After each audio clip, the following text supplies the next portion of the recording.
آزاد یہ مشاعرہ روکی ٹاک پر انٹرنیٹ پر نشر کیا جا رہا ہے. اس کا انٹرنیٹ پر پوری دنیا لائیو ٹیلی کاسٹ دیکھ رہی ہے. شفیق صاحب جو روکی ٹاک کے فاؤنڈر ہیں وہ یہاں پر خود مشاعرے کو ریکارڈ کر کے پوری دنیا میں ہاتھ کے ہاتھ نشر کر رہے ہیں. تو پور قاضی کا یہ مشاعرہ صرف آپ لوگ نہیں سن رہے بلکہ پوری دنیا میں جو لوگ انٹرنیٹ پر بیٹھے ہوں گے وہ اس مشاعرے کو سن رہے ہیں. اس کے ساتھ ساتھ محترم فیصل چودھری صاحب یہاں تشریف فرما ہیں جو دینک فینی خبر کے بیورو چیف ہیں, وہ بھی اس مشاعرے کو کور کر رہے ہیں.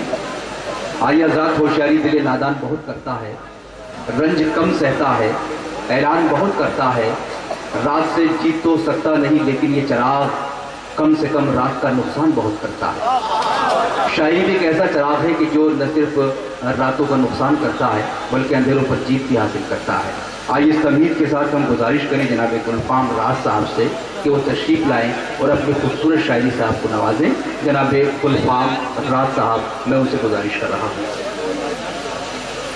السلام علیکم. آپ کے دیار میں پہلی مرتبہ حاضر ہوں. امید کرتا ہوں کہ آپ کی دعائیں لے کے لوٹوں گا. 4 مصروں سے اپنے سفر کا آغاز کر رہا ہوں. ملاحظہ فرمائیں. صدر محترم کی اجازت چاہتے ہیں.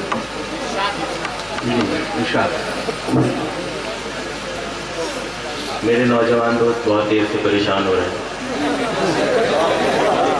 یہیں سے شروع کرتا ہوں, دیکھیے گا.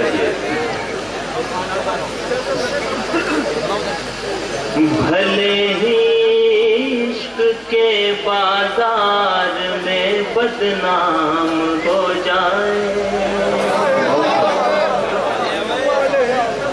توجہ چاہوں گا. بھلے ہی عشق کے بازار میں بدنام ہو جائیں. بھلے ہی عشق کے بازار میں بدنام ہو جائیں.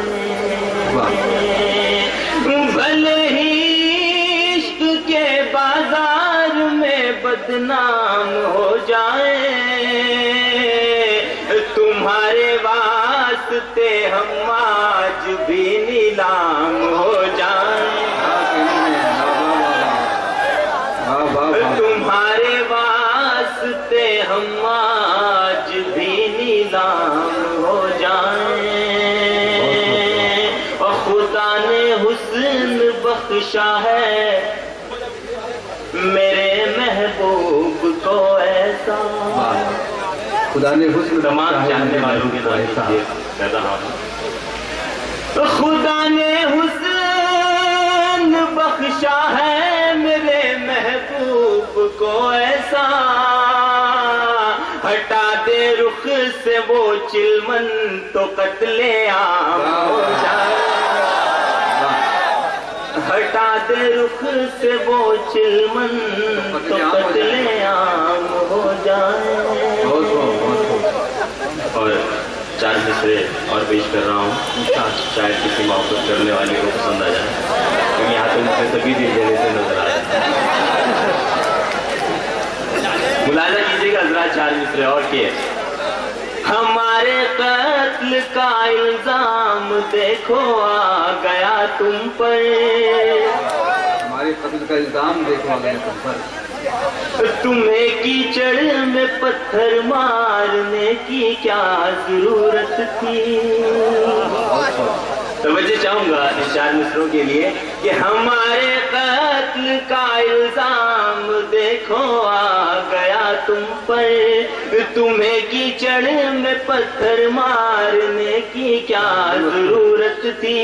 اشارہ دیکھتی کر کے میں خود ہی زہر کھا لیتا.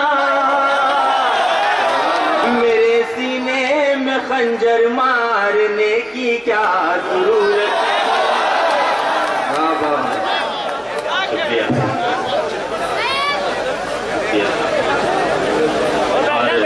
آپ کا بہت بہت شکریہ آپ کی محبتوں کا. زیادہ وقت نہ لیتے ہوئے ایک مطلع اور 2-3 شعر اور آپ کی خدمت میں پیش کر رہا ہوں.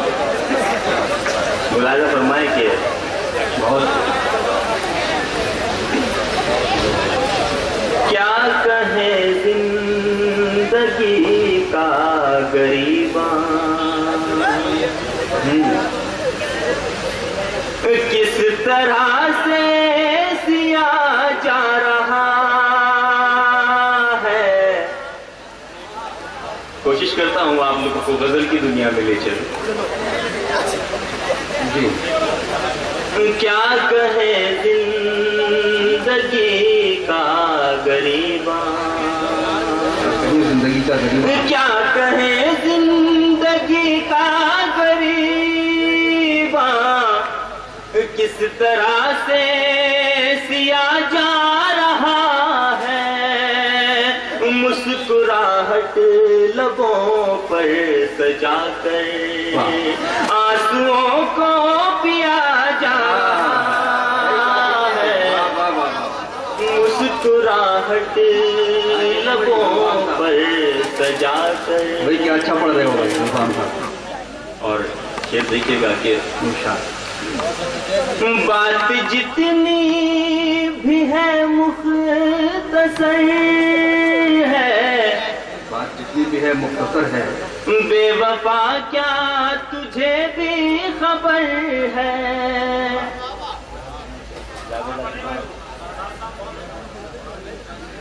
بات جتنی بھی ہے مختصر ہے، بے وفا کیا تجھے بھی خبر ہے، ریت پر مچھلیاں جیسے تڑپے بن تیرے یوں جیا جا رہا.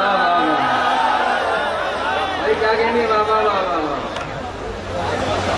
ریت پر مچھلیاں جیسے تڑپے. بہت خوب. یہ میں بالکل پیش کرتا ہوں.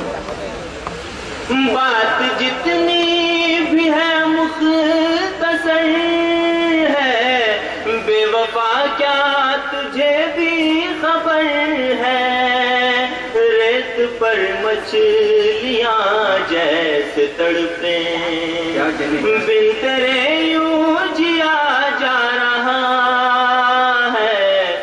کیا کہے زندگی کا غریباں. بہت خوب. اور یہ اپنے دوستوں کے لیے ایک مشورہ اس شعر میں پیش کر رہا ہوں، ملاحظہ فرمائیے گا. دوستوں دل لگانے سے پہلے میرا انجام بھی دیکھ لینا. دوستوں دل لگانے سے پہلے میرا انجام بھی دیکھ لینا. آج میرے مسیحا کے ہاتھوں قتل میرا کیا جا رہا ہے. کیا کہنے بھائی کیا کہنے. بہت خوب. بہت شکریہ. واہ واہ. یہ شعر بھی ملاحظہ فرمائیں. کیا کہے زندگی کا غریباں. شعر دیکھیں گے. اپنے ہاتھوں کو ملنے لگے ہیں، اپنے ہاتھوں کو ملنے لگے ہیں، ہر طرف لوگ جلنے لگے ہیں. واہ واہ واہ واہ. اپنے ہاتھوں کو ملنے لگے ہیں، ہر طرف لوگ جلنے لگے ہیں. ان کی محفل میں پھر آج شاید نام میرا لیا جا رہا ہے. ان کی محفل میں پھر آج شاید. واہ واہ واہ واہ. کیا کہنے ہیں بھائی جناب گلفام راز صاحب. دیکھیں بہت خوبصورت غزل جناب گلفام راز، اور بہت عمدہ طریقے سے انہوں نے غزل آپ تک پیش کی. جب گلفام راز جیسے شعراء کو ہم سنتے ہیں تو ہمیں خوشی ہوتی ہے کہ ہمارے مشاعرے میں جو پرانی تہذیب کی غزل کس طرح کہی جاتی ہے اس کا اندازہ ہوتا ہے تو خوشی ہوتی ہے. ورنہ آج کل غزل کے نام پر کیا کیا ہو رہا ہے. وہ کلام جو قوالیوں کی محفل میں پڑھا جاتا ہے وہ مشاعروں میں پڑھا جاتا ہے. جو ڈسکو ڈانس کا کلام ہے وہ لوگ مشاعروں میں پڑھ دیتے ہیں. یہ اوریجنل غزل تھی جو جناب گلفام راز یہاں پیش کر رہے تھے. اور آپ نے محسوس کیا کہ اس میں صرف محبت کی باتیں نہیں تھیں بلکہ زندگی کے جو اور دوسرے مسائل ہیں ان کا ذکر بھی گلفام راز صاحب نے پیش کیا. میں انہیں مبارک